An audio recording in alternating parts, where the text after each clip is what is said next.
Selamat pagi keluarga Kristen yang diberkati Tuhan. Puji Tuhan, kita masuk di hari Minggu Pentakosta di hari ini.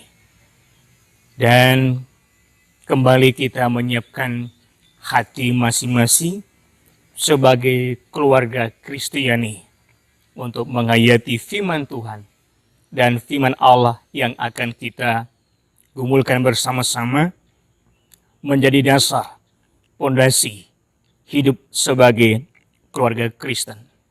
Mari kita berdoa.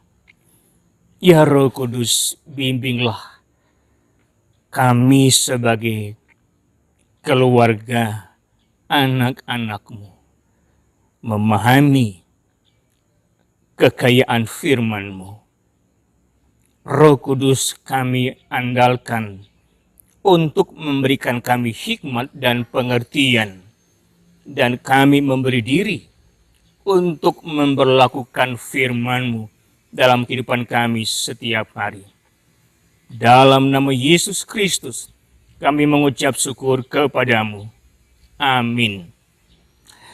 Keluarga Kristen yang diberkati oleh Tuhan, pembacaan hari Minggu, bacaan pagi hari ini, sesuai dengan sabda bina umat dari Kejadian pasal 31 ayat 43 sampai ayat 50 dan penekanan di ayat yang ke-50. Saya membaca ayat ke-50, berkata seperti ini. Jika engkau mengaibkan anak-anakku, dan jika engkau mengambil istri lain di samping anak-anakku itu, ingatlah, walaupun tidak ada orang dekat kita, Allah juga menjadi saksi antara aku dan engkau. Rumah tangga yang diberkati oleh Tuhan, dalam tema SBU adalah tepati janjimu. Sedang tema dalam SGDK adalah perjanjian damai. Dua tema yang redaksinya berbeda ini, tetapi pasti mempunyai makna yang sama. Dan dua tema ini menjadi payung untuk kesaksian keluarga besar yang bernama Laban dan Yakub. Dan kesaksian keluarga-keluarga ini juga menjadi cermin bagaimana kesaksian kita sebagai keluarga Kristiani di masa ini. Kita tahu siapa Laban. Laban adalah paman dari Yakub. Dan ke depan Laban menjadi mertua Yakub. Salah satu sifat ciri khas Laban, mertua Yakub ini adalah orangnya sangat licik sekali. Dan kelicikan Laban dia nyatakan kepada Yakub, anak menantunya. Sekian belas tahun, 14 tahun, Yakub berjuang, bekerja untuk Laban demi Rahel. Selama 14 tahun itu, Yakub diakali oleh mertuanya, Laban. Setelah itu, 6 tahun juga lamanya, Yakub diakali oleh Laban ketika memelihara ternak Laban. Jadi pribadi Laban adalah mertua yang sangat licik terhadap anak menantunya sendiri, terhadap anak-anaknya sendiri. Lalu siapa itu Yakub? Yakub itu dari namanya saja disebut sebagai penipu. Dan itu terbukti ketika dia menggunakan kelemahan Esau kakaknya yang sedang lapar untuk mendapatkan hak kesulungan. Dia menipu Esau. Dan Yakub juga memperdaya Ishak ayahnya untuk mendapatkan berkat. Yakub sang anak menantu ini pun sifatnya hampir sama dengan mertuanya. Sama-sama licik, sama-sama penipu. Apa yang diperbuat oleh Laban kepada Yakub menimbulkan permusuhan. Padahal mereka sama-sama sebagai keluarga, sebagai mertua, dan sebagai menantu. Hidup dalam permusuhan. Hidup tidak pernah mengalami damai. Karena kenyataan-kenyataan seperti itu. Tetapi bagaimana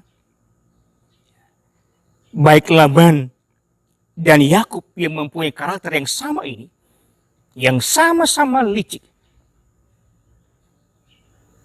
bisa melakukan perjanjian damai di antara mereka. Kita lihat di ayat yang ke-44 berkata begini. Maka sekarang marilah kita mengikat perjanjian, aku dan engkau, supaya itu menjadi kesaksian antara aku dan engkau. Laban mengajak Yakub untuk mengadakan perjanjian. Dan mereka berdua melibatkan Allah sebagai saksi dan hakim atas mereka. Mengapa bisa? Mengapa dua pribadi yang unik seperti ini, yang sama-sama licik, sama-sama cerdik, kok bisa mengikat perjanjian damai? Yang pertama, jemaat yang diberkati Tuhan, rumah tangga Kristen. Kita lihat di ayat ke-24 pasal 31 berkata, pada waktu malam datanglah Allah dalam suatu mimpi kepada Laban, orang Aram itu, serta berfirman kepadanya, jagalah baik-baik supaya engkau jangan mengatai Yakub dengan sepatah kata pun. Ketika Laban mengejar Yakub,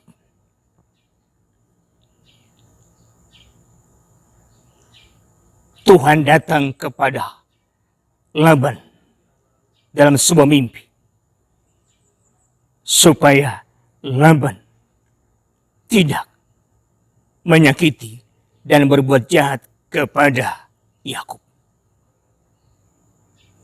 Sebelum Laban mendapati Yakub, Allah ingatkan Laban supaya tidak menyakiti anak menantunya. Itu berarti bahwa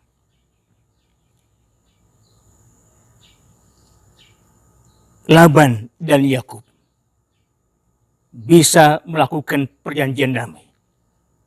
Itu karena ada tangan Tuhan.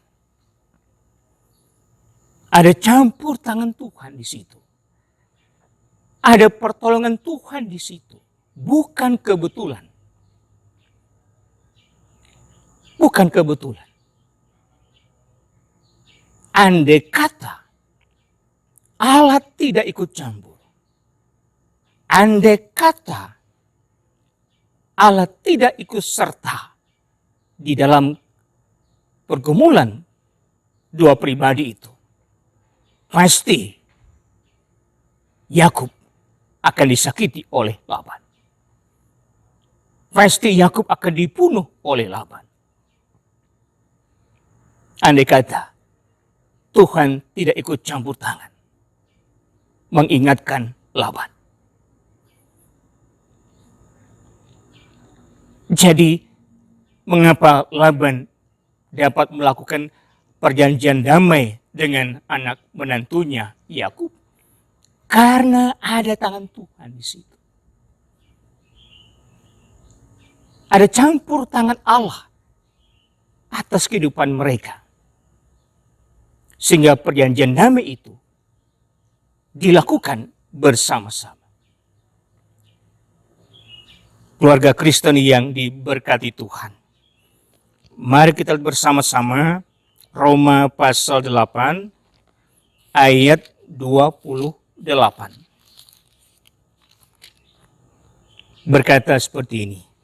Kita tahu sekarang bahwa Allah turut bekerja dalam segala sesuatu untuk mendatangkan kebaikan bagi mereka yang mengasihi Dia, yaitu bagi mereka yang terpanggil sesuai dengan rencana Allah. Tuhan bekerja di dalam segala sesuatu untuk mendatangkan kebaikan. Luar biasa. Allah turut bekerja di dalam segala sesuatu untuk mendatangkan kebaikan. Perjanjian damai itu karena campur tangan Tuhan. Dan itu merupakan anugerah untuk Laban dan Yakub. Itu karunia Allah untuk Laban dan Yakub, untuk keluarga ini, supaya berdamai, supaya rukun, supaya kembali saling mengasihi. Itu karena campur tangan Tuhan. Bukan semata-mata karena kekuatan Laban dan kekuatan Yakub. Tetapi ada tangan Tuhan yang menyertai proses pendamaian mereka berdua. Allah bisa menggunakan bermacam cara untuk melakukan itu. Tuhan berbicara kepada Laban di dalam mimpi. Luar biasa. Ada campur tangan Tuhan untuk pendamaian keluarga itu. Yang kedua, coba kita lihat bersama di ayat yang ke-29, pasal 31 ini. Berkata begini. Aku ini berkuasa untuk berbuat jahat kepadamu. Tetapi Allah ayahmu telah berfirman kepadaku tadi malam. Jagalah baik-baik, jangan engkau mengatai Yakub dengan sepatah kata pun.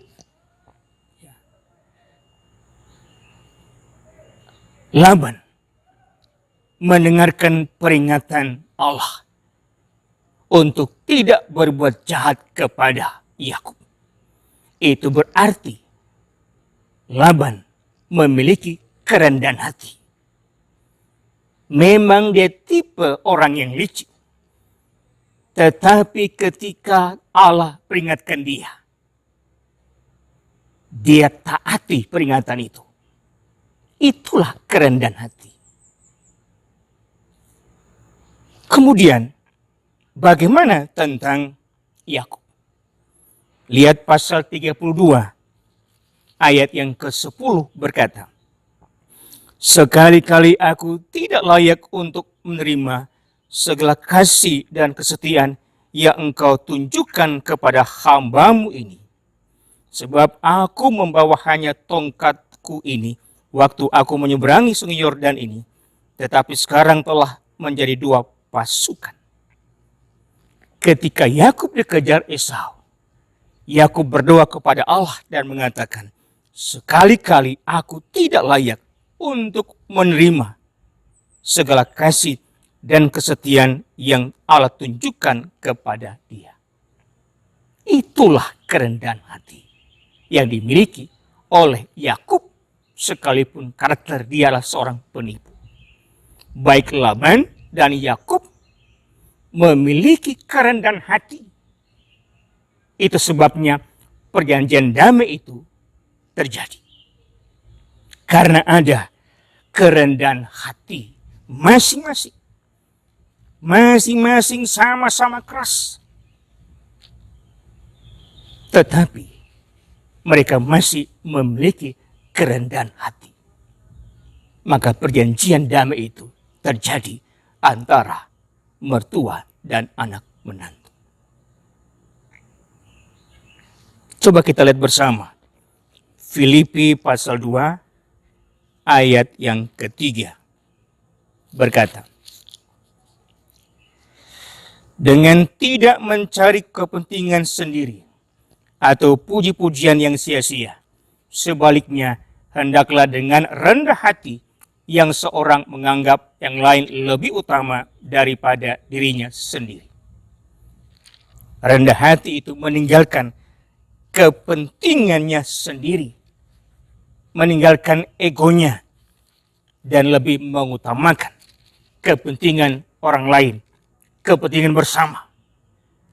Daripada kita bersih tegang, bermusuhan sebagai keluarga, lebih baik kita berdamai demi kita semuanya, demi keluarga kita, demi masa depan. Karena ada sikap kerendahan hati, damai itu terjadi. Keluarga Kristen yang diberkati oleh Tuhan. Sampai di mana makna perjanjian damai antara Laban dan Yakub itu? Apakah hanya untuk mereka berdua? Kita lihat di ayat yang ke-50. Saya baca ulang. Jika engkau mengaibkan anak-anakku, dan jika engkau mengambil istri lain di samping anak-anakku itu, ingatlah, walaupun tidak ada orang dekat kita, Allah juga menjadi saksi antara aku dan engkau. Laban minta kepada Yakub untuk tidak berbuat jahat kepada anak-anaknya, kepada keluarganya, cucu-cucunya, supaya Yakub setia kepada Lea dan Rahel. Laban memang tipe orang yang egois dulu, orang yang licik, tapi sangat mengasihi keluarganya, mengasihi anak-anaknya dan semua cucunya. Laban minta dalam perjanjian damai itu supaya Yakub tidak berbuat jahat atau menyakiti anak-anaknya, dan supaya Yakub setia dengan anak-anaknya. Yakub diminta Laban setia dengan keluarganya, mengasihi keluarganya. Luar biasa. Dan setelah itu Laban mencium anak-anak dan semua cucunya dan berpisah dengan Yakub dan anak-anak dan cucu-cucunya. Laban sangat mencintai keluarganya dan dia minta kepada anak menantunya Yakub juga mengasihi anak-anaknya dan supaya setia dengan keluarganya. Bahkan Yakub berkata, walaupun tidak ada orang dekat kita, Allah juga yang menjadi saksi antara aku dan engkau. Artinya, Tuhan Maha Tahu. Dia melihat semua perbuatan Yakub kepada keluarganya. Ini pesan seorang ayah, seorang mertua yang luar biasa untuk anaknya, supaya Yakub mengasihi dan setia dengan keluarganya. Saya kira pesan ini juga disampaikan untuk semua keluarga, supaya keluarga saling mengasihi dan saling setia. Di hari Minggu Pentakosta ini menjadi renungan yang sangat dalam tentang pesan Laban kepada Yakub. Saling mengasihi dan saling setia sebagai keluarga. Keluarga Kristen yang diberkati Tuhan. Mungkin masih ingat ada sinetron tahun 1996 yang berjudul Keluarga Cemara. Keluarga ini keluarga yang sederhana, keluarga yang bersahaja. Dan lagunya berjudul Harta Berharga. Sairnya saya kutip berkata seperti ini. Sekilas saja. Keluarga, istana yang paling indah adalah keluarga. Mutiara tiada tara adalah keluarga. Puisi yang paling indah adalah keluarga. Indahnya jikalau keluarga hidup damai, hidup rukun. Indahnya keluarga seperti ini. Mari menjadi keluarga yang hidup damai dan saling setia. Selamat hari Minggu. Semoga semua keluarga saling mengasihi dan saling setia. Karena keluarga kita berharga, sangat berharga, demi melangsungkan kehidupan di masa yang akan datang. Damailah hidup ini. Haleluya. Amin.